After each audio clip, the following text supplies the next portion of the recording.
Bismillahirrahmanirrahim. Assalamualaikum warahmatullahi wabarakatuh. Ayo ikhwan wal akhwat, ahlan bikum di qanat my channel.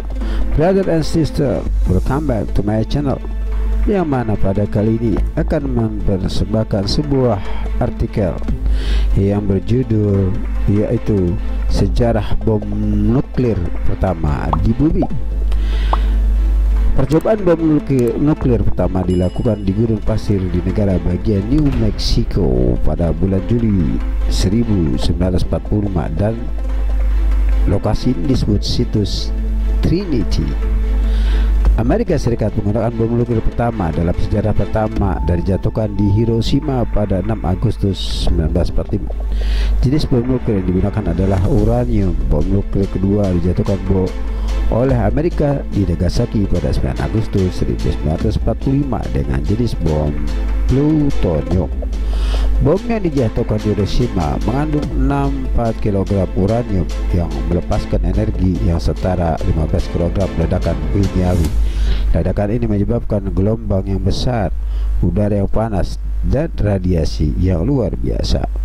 Proses ini membuat semua debu dan debris terangkat ke udara, membentuk awal berbentuk jamur dan menjadi ciri khas ledakan nuklir.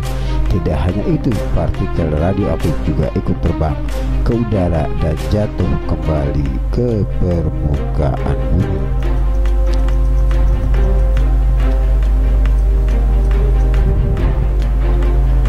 Pada Agustus 1949, Uni Soviet juga berhasil mengembangkan bom nuklir.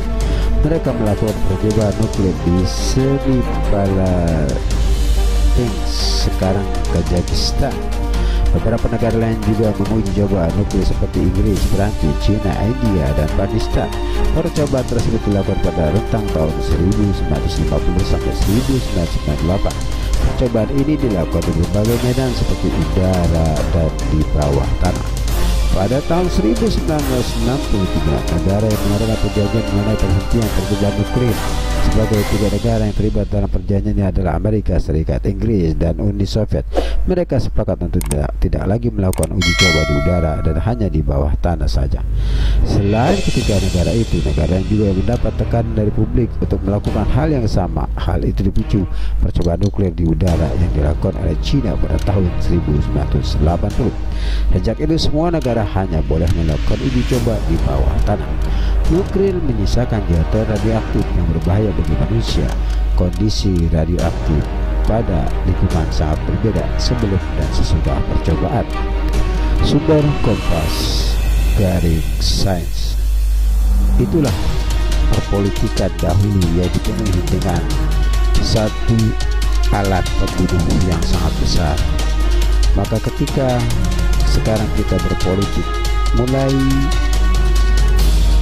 agak lebih sederhana dan agak lebih manusiawi, karena perpolitikan kita sekarang ini, dulu perpolitikan dipenuhi dengan peperangan, pembunuhan seperti raja-raja dahulu ketika berebut kekuasaan, dan juga negara-negara dahulu yang berebut kekuasaan dengan ekspansi dan penjajahan seperti Indonesia yang hampir kurang lebih 300 tahunan dijajah, dan yang akhirnya pada tahun 1945 ternyata era baru tercipta, yaitu perpolitikan dengan diplomasi. Maka ketika kita lihat perpolitikan semacam ini, maka nuklir sudah tidak lagi bermanfaat untuk digunakan sebagai alat peperangan, karena perpolitikan kita sekarang ini, khususnya Indonesia, adalah perpolitikan, seni berpolitik, bagaimana mengambil simpati rakyat untuk bisa kita memimpin negara ini. Itulah seni dari berpolitik. Artinya enjoylah kita berpolitik, karena politik era modern sekarang adalah politik diplomasi. Beda dengan politik dahulu yang penuh dengan pertumpahan darah. Demikian sekilas tentang bom nuklir dan hubungannya dengan perpolitikan di era modernisasi. relaksasi ini. Thanks for watching. Semoga bermanfaat. Assalamualaikum warahmatullahi wabarakatuh.